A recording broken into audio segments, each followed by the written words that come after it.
لا إله إلا الله وحده لا شريك له وأشهد أن محمدا عبده ورسوله اللهم صل وسلم وبارك على عبدك ورسولك محمد وعلى آله وصحبه والتابعين إلى يوم الدين أما بعد.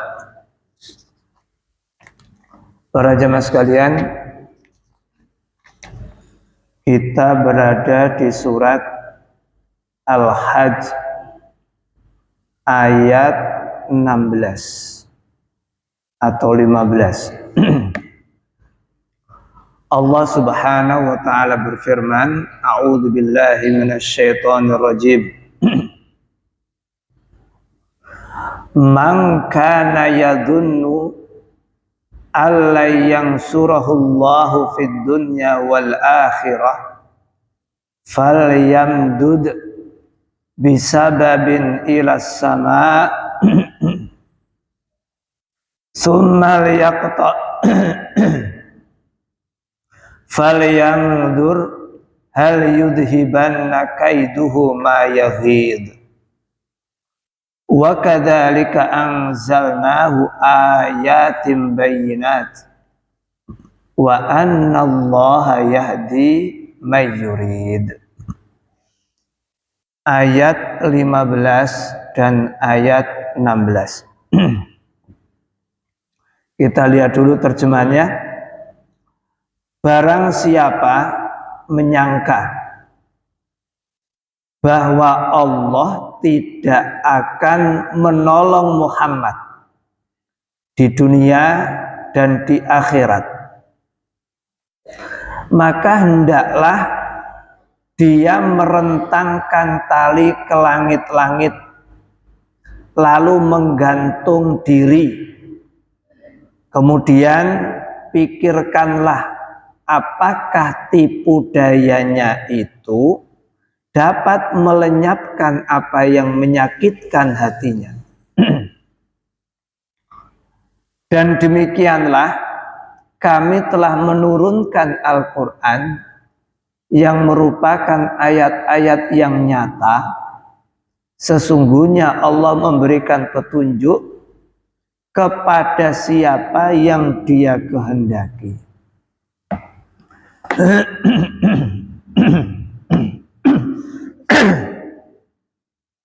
Para jemaah sekalian, mari kita pelajari. Kita mulai dari ayat 15. Allah berfirman, "Man kana yadhunnu alla yansurahullahu fid dunya wal akhirah." Barang siapa yang mengira bahwa Allah itu tidak akan pernah menolong nabinya, yaitu Muhammad, di dunia dan di akhirat. Artinya bahwa Allah Subhanahu wa taala itu akan selalu memberikan perlindungan kepada nabinya. Bahwa Allah Subhanahu wa taala akan senantiasa membackup Rasulullah Shallallahu alaihi wasallam dalam setiap langkah-langkahnya. Bahwa Allah Subhanahu wa taala akan menjadi penolong, akan menjadi pelindung, dan akan menjadi penyelamat Rasulnya Muhammad Sallallahu Alaihi Wasallam, baik itu di dunia maupun kelak di akhirat. Ayat itu menegaskan sedemikian rupa. Karena itu kemudian Allah memberikan pertanyaan kepada musuh-musuh Muhammad, kepada musuh-musuh Islam.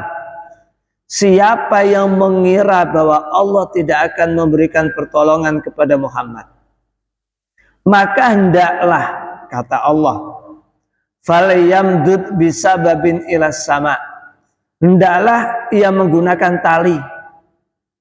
Tali itu diikatkan di langit-langit. Dengan bahasa sederhana, kalau kita cermati ayat ini, Allah menantang siapapun yang mengira bahwa Allah tidak akan memberi pertolongan, memberi keselamatan, memberi perlindungan kepada nabinya, bunuh diri sajalah. Artinya begini, untuk menghibur diri mereka, yaitu musuh-musuh Islam, untuk menghibur diri sendiri, mereka itu mengira nggak mungkinlah Allah itu membantu Muhammad. Nggak mungkin Allah itu membantu Muhammad selamanya, nggak mungkin. Pasti ada celah di mana Allah tidak akan membantu. Pikiran seperti itu dimunculkan untuk menghibur diri. Jadi untuk memotivasi diri. Musuh-musuh Islam itu seperti itu. Nah, padahal Allah itu tidak akan membiarkan cahaya Islam itu padam. Itu nggak mungkin.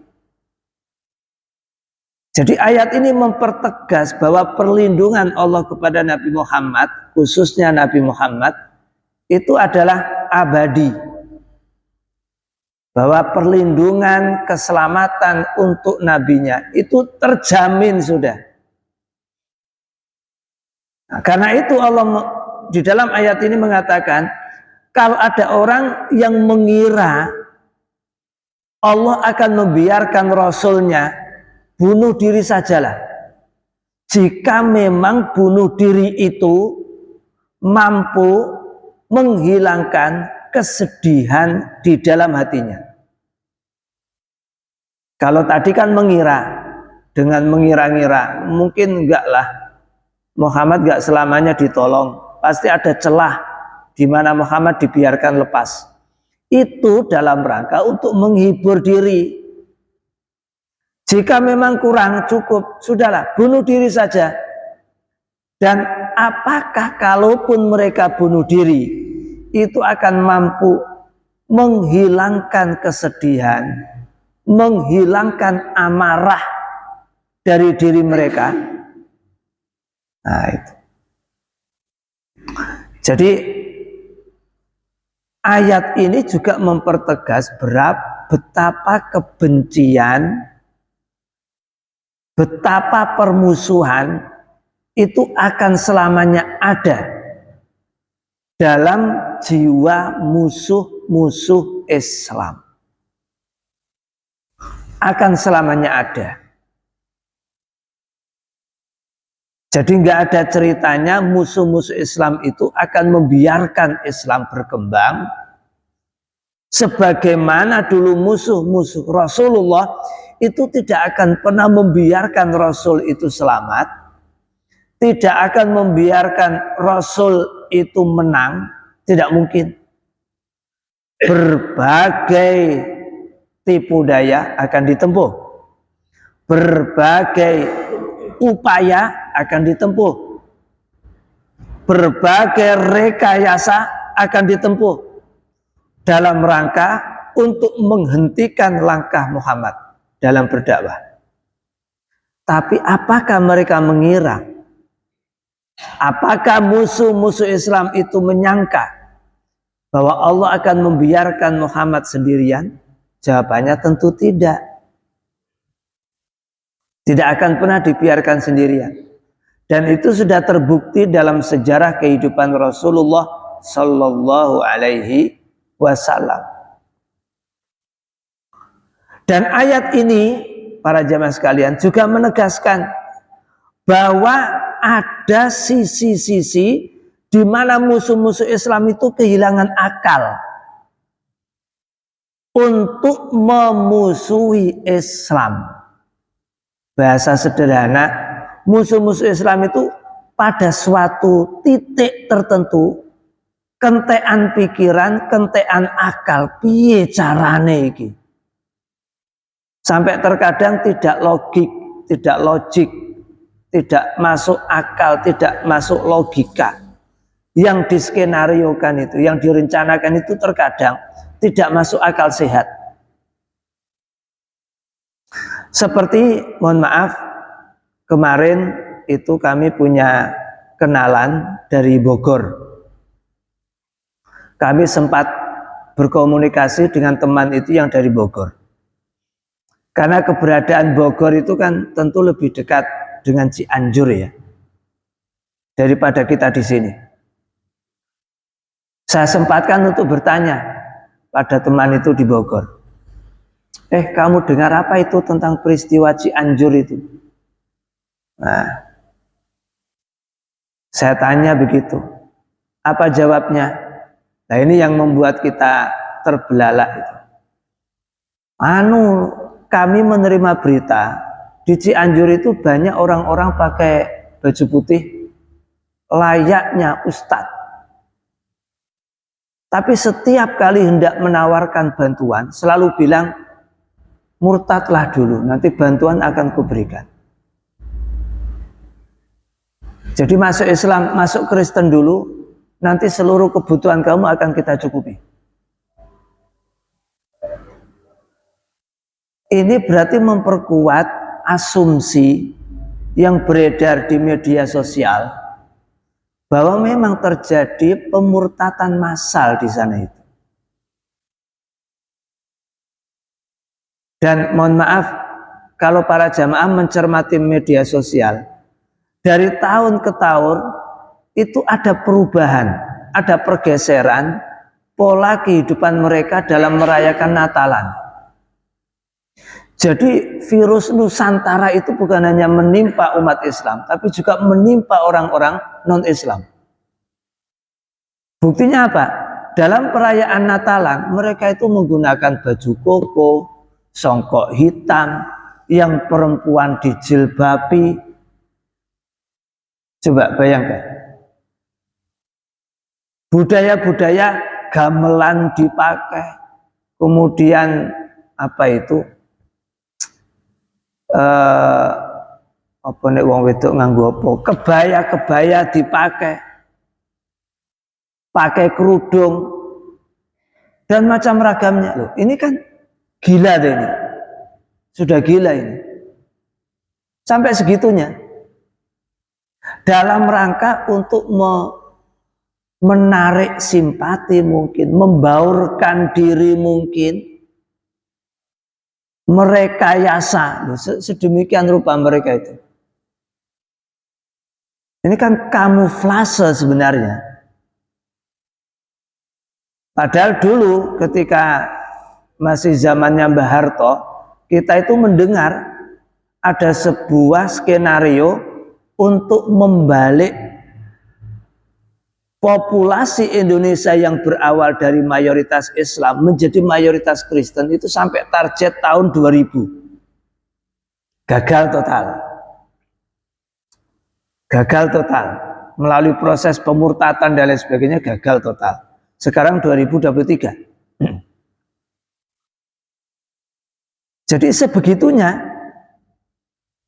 kalau informasi dari teman yang ada di Bogor itu benar, berarti itu relevan dengan konsep Al-Quran.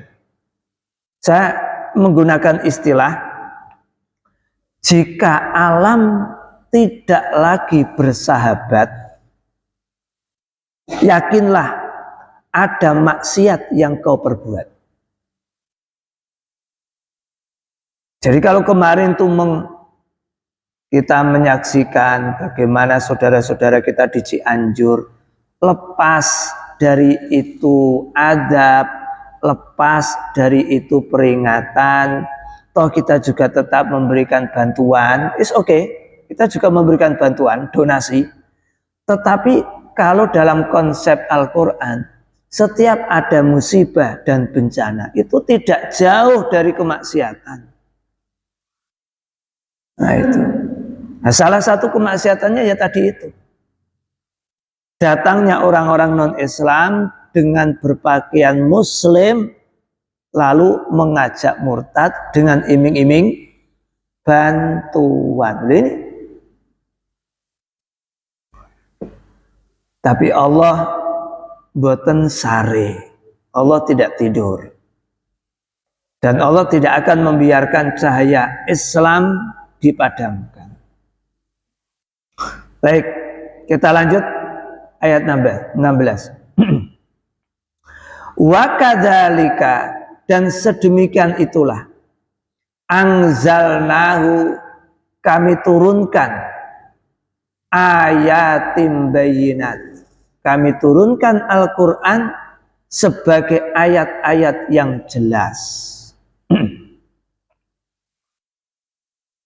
Artinya apa? Artinya Nabi Muhammad memang Nabi terakhir.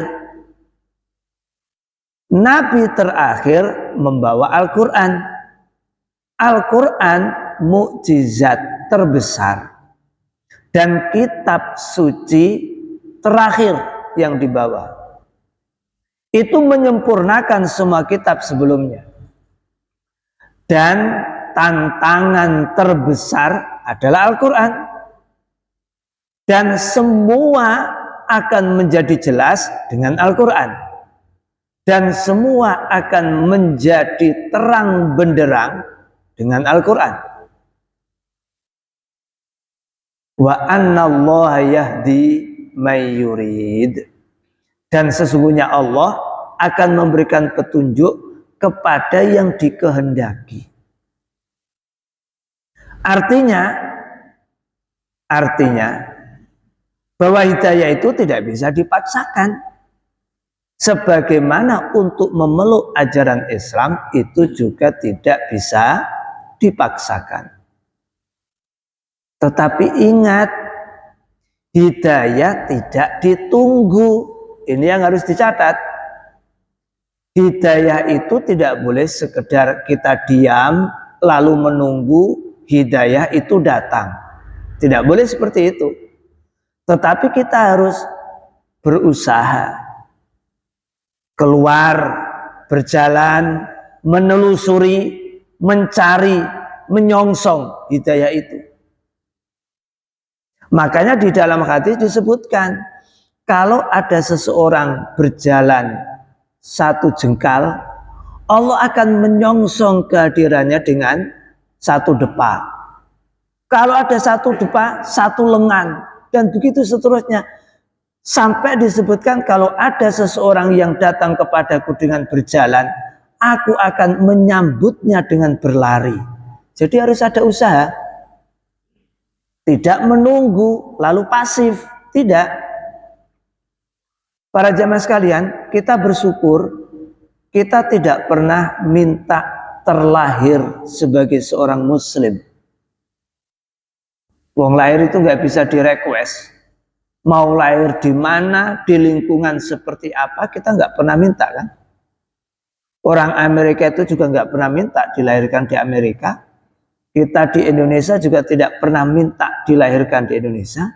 Kita juga tidak pernah minta terlahir di keluarga muslim, tidak pernah. Artinya, agama Islam yang kita sekarang pegang, itu adalah pemberian Allah sebelum kita meminta. Allah memberi sesuatu yang belum kita minta, tidak kita minta. Ya, kita bersyukur lahir di lingkungan Islam, bapak Islam, ibu Islam, lingkungan Islam, tumbuhlah kita di atas ajaran Islam. Itu kenikmatan. Nah, itulah yang harus kita jaga. Betapa banyak manusia yang untuk menerima hidayah bersusah payah. Nah, kita ini tidak. Makanya mari kita jaga hidayah yang sudah ada, kita syukuri, dan lebih daripada itu, kita tebar hidayah itu kepada siapapun yang ada di sekitar kita. Dan ingat, hidayah itu naik turun, fluktuatif sifatnya. Sama dengan fluktuatifnya iman itu sendiri. Iman itu yazidu wa yangkus, bisa tambah, bisa berkurang. Hidayah pun demikian, bisa bertambah dan bisa berkurang. Karena itu Allah menyuruh orang yang beriman supaya bertakwa. Kenapa Allah menyuruh orang yang beriman supaya bertakwa? Karena iman itu bisa tambah, bisa berkurang, bisa naik, bisa turun. Sama hidayah pun kalau tidak dirawat bisa lenyap, bisa hilang. Nah, jadi ini kenikmatan yang harus kita syukuri bersama. Kita terlahir sebagai seorang muslim dan menemukan milieu yang muslim juga. Mudah-mudahan di tahun 2023 ini kehidupan kita semakin terarah, terbimbing, lurus hingga Allah memanggil kita nanti. Wa qur rabbi fir warham wa anta arhamur rahimin.